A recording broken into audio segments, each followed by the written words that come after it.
Hello, I'm Laura, the library lady, and welcome to this episode. All week we have been talking about books and special features of books. And today we are going to do two books because today is Good Friday.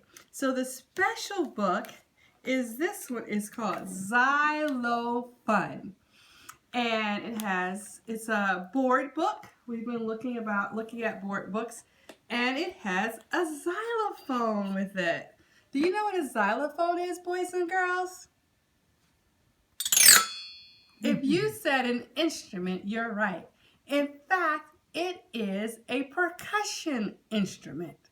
It makes those wonderful sounds that make music just pop. And when we have this book has several songs in it that you can learn how to play on the xylophone. And if you know how to read music, then you can, but you don't have to know how to read music to read this book. So I'm going to play Row, Row, Row Your Boat. Do you know that song, boys and girls? Have you heard of it before? Row, row, row your boat gently down the stream. Merrily, merrily, merrily, merrily, life is but a dream. So, when you look at this xylophone, it has a number. Each metal bar has a number from 1 to 11. Now, when you read music, you have to read on a staff. And it is written by letters. And every line has a letter. And to remember what the letters are, this top letter is an E for every. The second letter is good. Every good. The third letter is B, the letter B, boy. Every good boy, D.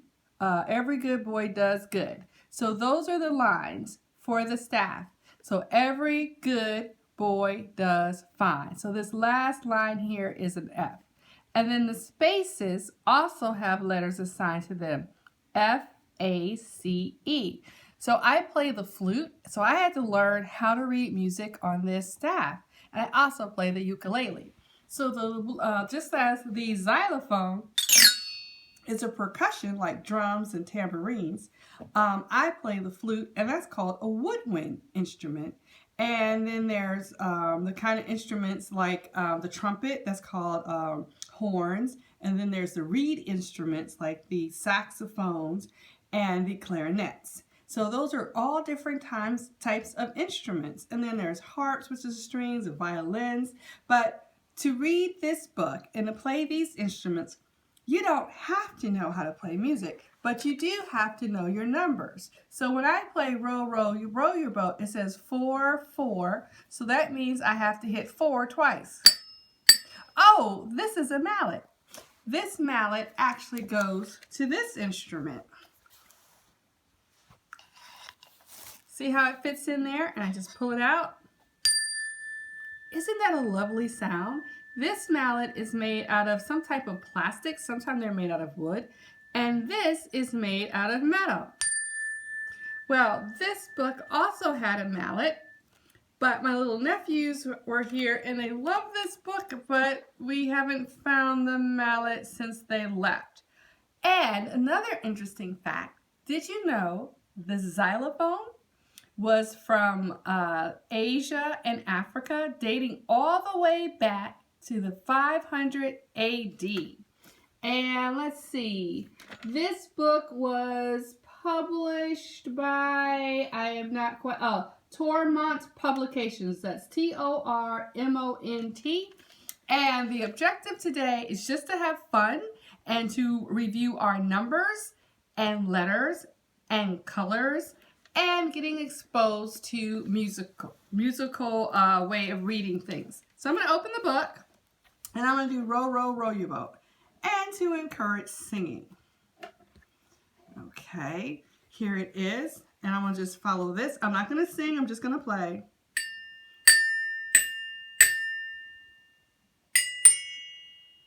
Okay, let me start again because I did that wrong. And if you make a mistake, it's okay to start again.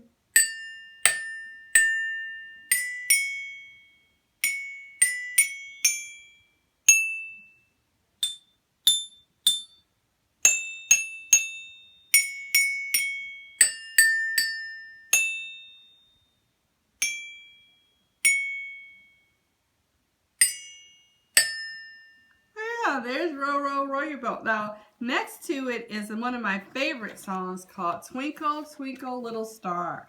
When I was in 4th grade, I started learning how to play the flute at Winship Elementary. And the very first song I had to learn how to play was Twinkle, Twinkle, Little Star. So let's play that one together. If you know the words, you can sing along while I'm playing.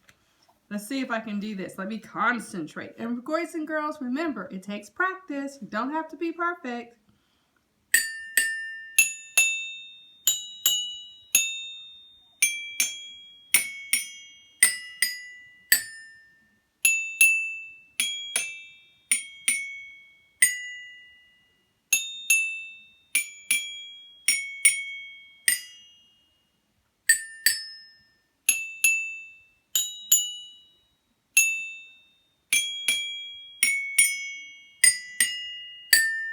There we go. And I mainly play that with quarter notes. And there's quarter notes, half notes, whole notes. And if you ever study music, you'll learn all about that. So I hope you enjoy this xylophone book. And if you're interested in learning how to play an instrument, talk to your parents about it. All right. So I said we would do 2 books today. And the second book is entitled My First Easter. And the reason I've decided to do this book, boys and girls, is today, for those who are of Christian faith, today is Good Friday. Do you know what Good Friday means? Well, I have this special pin on. I'm going to take it off so you can see it. I'll put it in my hand. Can you see that, boys and girls? What does it look like to you? It's actually a nail, and it represents the time, and it actually says on here, forgiven. So it's a nail, and it has ribbon, and the ribbon is purple. The ribbon means, purple means royalty. So today, many believe that Jesus Christ was nailed up on the cross to save us from ourselves. And we call that holiday Easter. And we have people who are Jewish who celebrate a different holiday, and their holiday is Passover. So we're going to read this book together, My First Easter, and it's by Tommy DePaula. And I love Tommy DePaula. When I was in graduate school becoming a librarian, I did a whole author study on him, and I love him because he's a great author, he's compassionate, he's smart, and he does his own illustrations. What does an illustrator do again, boys and girls?